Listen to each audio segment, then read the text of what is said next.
दोस्तों film industry में ना बहुत टाइप के लोग होते हैं।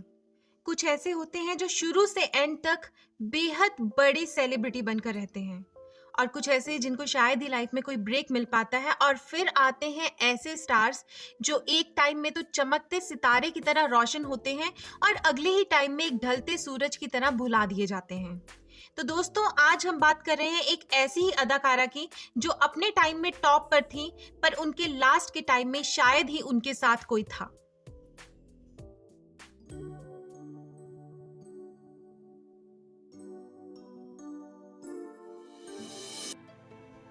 जी हाँ दोस्तों, हम बात कर रहे हैं एक ऐसी लड़की की जो इंडिपेंडेंट, बोल्ड और बेहद ब्यूटीफुल थी।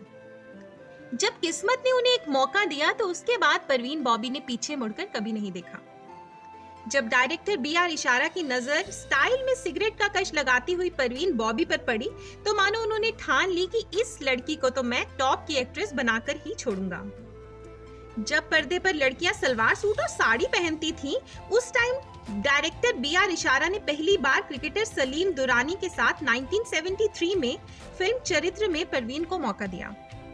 दोस्तों फिल्म भले फ्लॉप हो गई लेकिन तब के बाद परवीन बॉबी हिट होती चली गई।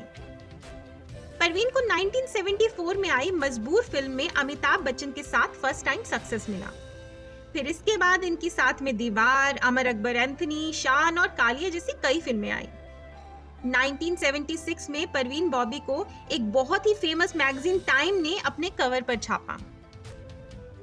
दोस्तों फिल्मी करियर के दौरान परवीन बॉबी के कई बार लव अफेयर सामने आए, जैसे कि डैनी के साथ कबीर बेदी और यहाँ तक कि महेश भट्ट के साथ, जो कि काफी चर्चित भी रहा। महेश भट्ट ने तो एक इंटरव्यू में परवीन से अपने रिश्ते के बारे में बात भी की थी। कहना गलत नहीं होगा कि महेश और परवीन की लव स्टोरी किसी हिंदी फिल्म के ट्रू लव वाली कहानी जैसी लगती है। ये सब शुरू हुआ साल 1977 में। उस समय परवीन अमर अकबर एंथनी और काला पत्थर फिल्म की शूटिंग कर रही थी।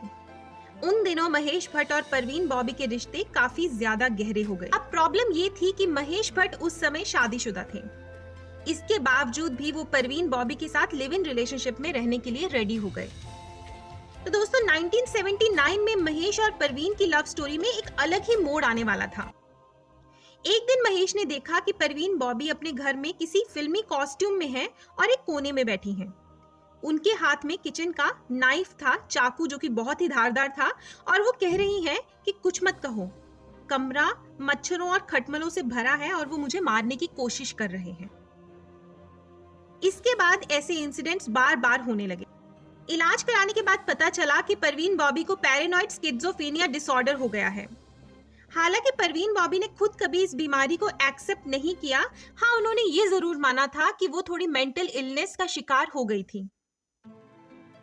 महेश भट्ट से मिलने के बाद परवीन बॉबी आध्यात्मिक गुरु यूजी कृष्णमूर्ति से मिली और उनके कहने पर ही 1983 में परवीन बॉबी ने बॉलीवुड को बाय बाय कह दिया, जिसके थोड़े टाइम बाद ही वो बैंगलोर में रही और उसके बाद अमेरिका चले गई। पर अमेरिका में भी उनकी जो डिजीज था, उनकी जो डिसऑर्डर था, उसकी ट्रीटमेंट नहीं हो पाई और अपनी बीमारी के दौरान ही उन्होंने अमिताभ बच्चन और साथ ही कई नामचीन लोगों से अपनी जान को खतरा तक बताया। लास्ट के अपने दिनों में बॉलीवुड से परवीन बॉबी बहुत दूर हो चुकी थी। मानो परवीन बॉबी को उनके आखिरी दिनों में सबने भुला दिया हो। एक सक्सेसफुल लाइफ, बेहद खूबसूरती और खूब सारा पैसा भी शायद उन्हें वो नहीं दे पाया जो वो हमेशा से चाहती थी। और एट लास्ट कहा जाता है कि मल्टीपल ऑर्गन फेलियर की वजह से परवीन बॉबी की मौत हो गई। परवीन बॉबी भले ही ये जहान छोड़कर चली गई हो, पर वो हमारे दिलों में हमेशा जिंदा है। अपने टाइम की बोल्ड अदाकारा और बेहद खूबसूरत अदाकारा जिसे हम सब ने अभी तक याद रखा है।